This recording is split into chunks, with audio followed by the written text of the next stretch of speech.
ایٹمی حادثے کا خطرہ۔ امریکہ، اسرائیل اور ایران کے درمیان جاری جنگ ہر گزرتے دن کے ساتھ پیچیدہ ہوتی جا رہی ہے۔ UAE اب ایران کے خلاف جنگ میں شامل ہونے کے لیے پر تول رہا ہے۔ یوکرین اس لڑائی میں ایک اہم فریق بن کر ابھر رہا ہے۔ ایران اور پاکستان کو لڑانے کی خوفناک سازش۔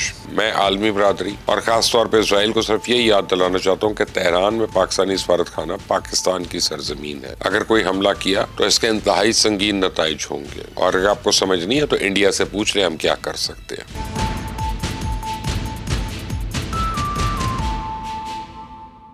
بسم اللہ الرحمن الرحیم۔ ایران اور پاکستان کو لڑانے کی خوفناک سازش، ایٹمی حادثے کا خطرہ، رشیا کی امریکہ کو وارننگ، یوکرین جنگ میں کود پڑا، 2 ایرانی جزیرے اور UAE کا گیم پلان۔ یہ سب کچھ کیا ہے؟ آپ دیکھ رہے ہیں مبشر لقمان چینل، میرا نام مبشر لقمان ہے۔ امریکہ، اسرائیل اور ایران کے درمیان جاری جنگ ہر گزرتے دن کے ساتھ پیچیدہ ہوتی جا رہی ہے۔ وہ ممالک جو کل تک اس جنگ میں نیوٹرل تھے، آج ان کا موقف تبدیل ہوتا دکھائی دے رہا ہے۔ پاکستان جو پہلے دن سے اس جنگ کو پھیلنے سے روکنے کی کوشش کر رہا ہے اور امن کے لیے اپنی بساط سے بڑھ کر کردار ادا کر رہا ہے، آج اسے زبردستی اس جنگ میں گھسیٹنے کی کوشش ہو رہی ہے۔ اس کی غیر جانبداری پہ سوالیہ نشان لگایا جا رہا ہے، اور قصہ یہ ہے کہ تہران میں پاکستانی سفارت خانے کے انتہائی قریب اسرائیلی میزائل نے خوفناک دھماکے کیے۔ سفارت خانہ جائے امن ہوتا ہے، جنگ کے دوران یہ پیغام رسانی کا اہم ترین ذریعہ ہوتے ہیں۔ تہران میں پاکستانی سفارت خانے کے قریب اسرائیلی بامبنگ اس بات کا کھلا ثبوت ہے کہ ایران اور امریکہ کے درمیان جو بات چیت پاکستان کے ذریعے ہو رہی ہے، نیتن یاہو اس مذاکراتی عمل کو نقصان پہنچانا چاہتا ہے، اور اسرائیل کی پوری کوشش ہے کہ پاکستان خوفزدہ ہو کے تہران میں اپنا سفارت خانہ بند کر کے عملہ واپس بلوا لے، تاکہ اسلام آباد اور تہران کے درمیان پیغام رسانی کا ایک اہم ذریعہ ختم ہو جائے۔ اگرچہ اسرائیل کی وحشیانہ بمباری سے پاکستانی عملہ تو محفوظ رہا، لیکن میں آپ کو بتاؤں یہ کوئی معمولی واقعہ نہیں ہے۔ یہ پاکستان کو اس جنگ میں گھسیٹنے کی ایک گھٹیا کوشش ہے۔ خدا نخواستہ اگر ہمارے سفارت خانے یا کسی سفارتکار کو نقصان پہنچتا تو کیا ہم چپ بیٹھے رہتے؟ اس جنگ کے آغاز میں کراچی میں امریکن کاؤنسلیٹ میں جب حملہ ہوا تھا تو کاؤنسلیٹ نے اسے امریکن سرزمین پہ حملہ قرار دیا تھا۔ میں عالمی برادری اور خاص طور پہ اسرائیل کو صرف یہ یاد دلانا چاہتا ہوں کہ تہران میں پاکستانی سفارت خانہ پاکستان کی سرزمین ہے۔ آئندہ کے لیے محتاط رہیں۔ اگر کوئی حملہ کیا تو اس کے انتہائی سنگین نتائج ہوں گے، اور اگر آپ کو سمجھ نہیں ہے تو انڈیا سے پوچھ لیں ہم کیا کر سکتے ہیں۔ جنگوں کے درمیان فیک نیوز سب سے اہم ہتھیار ہوتا ہے، جو بعض اوقات ایٹم بم سے بھی زیادہ خطرناک ثابت ہو سکتا ہے۔ عام طور پہ فیک نیوز پھیلانے کے لیے میڈیا یا سوشل میڈیا کو استعمال کیا جاتا ہے، اور ستم ظریفی یہ ہے کہ اس جنگ میں خود امریکہ کے صدر جو ہیں بعض ایسے دعوے کر رہے ہیں جو فیک نیوز کے زمرے میں آتے ہیں۔ پریزیڈنٹ ٹرمپ نے تازہ ترین دعویٰ یہ کیا ہے کہ ایران نے خود کو سنجیدہ ثابت کرنے کے لیے بطور تحفہ 10 آئل ٹینکرز آبنائے ہرمز سے گزرنے کی اجازت دی ہے، جن پہ پاکستانی پرچم لگے ہوئے ہیں۔ سنیں ذرا۔ That are going right up the middle of the Hormuz Strait. 8 big tankers are going loaded up with oil right through.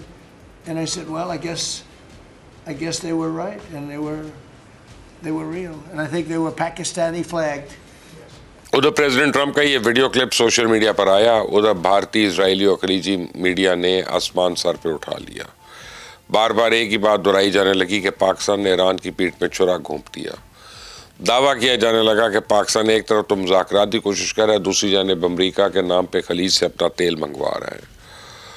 تو اگرچہ ایران نے فوری طور پہ اس کی تردید کر دی، لیکن بعد میں امریکہ اور برطانوی میڈیا نے بھی صدر ٹرمپ کے اس دعوے کو بے بنیاد ثابت کر دیا۔ بلومبرگ اور BBC نے شپ ٹریکنگ سائٹ میرین ٹریفک کی مدد سے یہ بات ثابت کی کہ جمعرات کو صرف 6 جہاز آبنائے ہرمز سے گزرتے دیکھے گئے، جن میں سے کوئی بھی پاکستانی نہیں تھا۔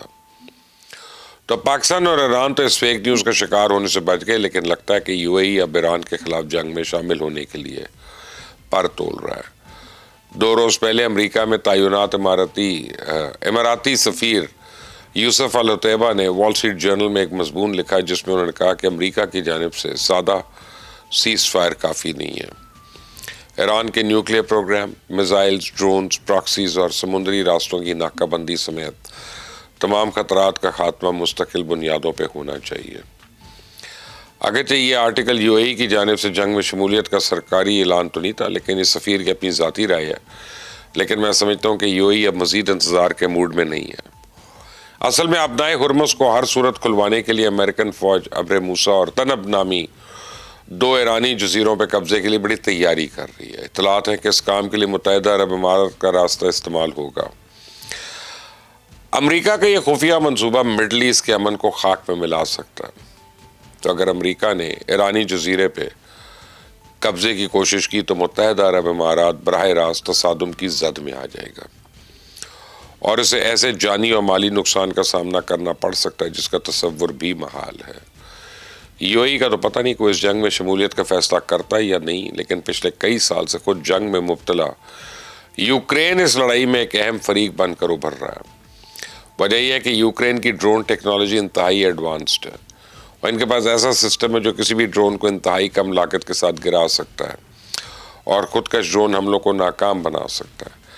ایرانی ڈرونز نے اس وقت پورے مڈل ایسٹ میں تھرتھلی مچا رکھی اور ان کا توڑ کرنے کے لیے یوکرین نے پہلے یو اے ای کو اپنا ڈرون سسٹم بیچا اور اس سسٹم کو چلانے کے لیے اپنے ماہرین بھی فراہم کیا. اب زیلنسکی یہی ڈیل لے کے سعودی عربیہ بھی پہنچ گیا. تو میں نے چند دن پہلے ایران پر ایٹمی حملے کے خدشے کا اظہار کیا تھا، لیکن آج رشیا نے میرے اس خدشے کی تصدیق کر دی ہے. رشین وزارت خارجہ نے امریکہ کو براہ راست پیغام دیا ہے کہ اگر ایران کے بوشہر جوہری پلانٹ پہ بمباری کی دھمکی پر عمل کیا گیا تو یہ ناقابل واپسی عالمی تباہی کو جنم دے سکتا ہے اور اس لیے واشنگٹن اس پلانٹ پر حملے کے ارادے سے فوراً پیچھے ہٹ جائے. سنیں. Clear up any doubts, so to speak. Does Boucher include in this list potential targets? Like Bushehr is it's a nuclear facility that's under the control of the United Nations, under the control of the IAEA. Russia is engaged in a constant dialogue with the IAEA. You are aware that the head of Rosatom, Likachev, has already on multiple occasions made truly very alarming statements in connection with those strikes that have already been carried out, and of course this represents a very serious threat to security if this tendency continues. Of course, appropriate signals are also being conveyed to the American side. We consider the launching of strikes against nuclear facilities potentially extremely dangerous and fraught with possibly even irreparable consequences. Therefore, the Russian side, taking a highly responsible stance on this issue, has repeatedly voiced its concerns. اصل میں ہوا یہ ہے کہ 23 مارچ کو president Trump نے 5 روزہ عارضی جنگ بندی کا اعلان کیا اور اگلی روز یعنی 24 مارچ کو بوشہر ایٹمی بجلی گھر کے یونٹ نمبر 1 کے انتہائی قریب کارپٹ بمبنگ کی گئی. یہ یونٹ اس وقت تک تو مکمل طور پہ فعال ہے اور یہاں ایرانی عملے کے علاوہ رشین ماہرین بھی خدمات سر انجام دے رہے ہیں. خدا نہ خواستہ اس مقام پہ کوئی معمولی سی غفلت کسی بڑے ایٹمی حادثے کا باعث بن سکتی ہے. تو رشین وزارت خارجہ نے اپنے بیان میں کہا کہ ایسا محسوس ہوتا ہے کہ حملہ آور دانستہ طور پہ خطے میں ایک بڑے جوہری سانحے کو جنم دینا چاہتے ہیں تاکہ اپنے مجرمانہ اقدامات پہ پردہ ڈال سکیں. رشیا نے واشنگٹن اور تل اویو کو باقاعدہ خبردار کیا کہ کسی بھی غلط فہمی میں نہ رہے کیونکہ بوشہر جوہری بجلی گھر پر کسی ایک حملے کے نتیجے میں وہ نقصان ہوگا جس کی تلافی ممکن نہیں. تو میں آپ کو بتاؤں یہ محض ہماری خوش قسمتی ہے جو ابھی تک کوئی بڑا سانحہ رونما نہیں ہوا، ورنہ اسرائیل کی تو پوری کوشش ہے کہ وہ دنیا کو ایک نئے ایٹمی سانحے سے دوچار کر دے. تو میرے خیال میں اقوام متحدہ، آئی اے ای اے اور دیگر تمام متعلقہ فورمز کو صورتحال کا نوٹس دینا چاہیے. امریکہ اور اسرائیل کو بھی ہوش کے ناخن لینے چاہیے. ایران کی وہ ایٹمی تنصیبات جو آئی اے ای اے کے حفاظتی معاہدے کے تحت ہے، کم از کم ان پر اور ان کے قریب حملے تو فوری طور پہ بند ہونے چاہیے. تو پریزیڈنٹ ٹرمپ نے آج ہی 6 اپریل تک ایران کے کسی بھی پاور پلانٹ کو تباہ نہ کرنے کا اعلان کیا. اس کا مطلب ہے کہ یہ ہے کہ امریکہ کی فوج نے ایرانی پاور پلانٹ سے حملے کا ارادہ کر لیا ہے، کیونکہ ماضی گواہ ہے کہ پریزیڈنٹ ٹرمپ نے جب بھی کسی کام کو نہ کرنے کا اعلان کیا وہ کام کرتے ضرور ہیں. آپ دیکھیں نا کہ ایران کے اب کس پاور پلانٹ کی پہلے باری آتی ہے. لگتا تو یہ ہے کہ وہ آنے والی ہے. آپ کی اس بارے میں کیا رائے ہے مجھے کامنٹس میں ضرور بتائیے گا. اس چینل کو سبسکرائب کریں، بیل آئیکن کو پریس کریں. انٹل دی نیکسٹ ٹائم، اللہ حافظ.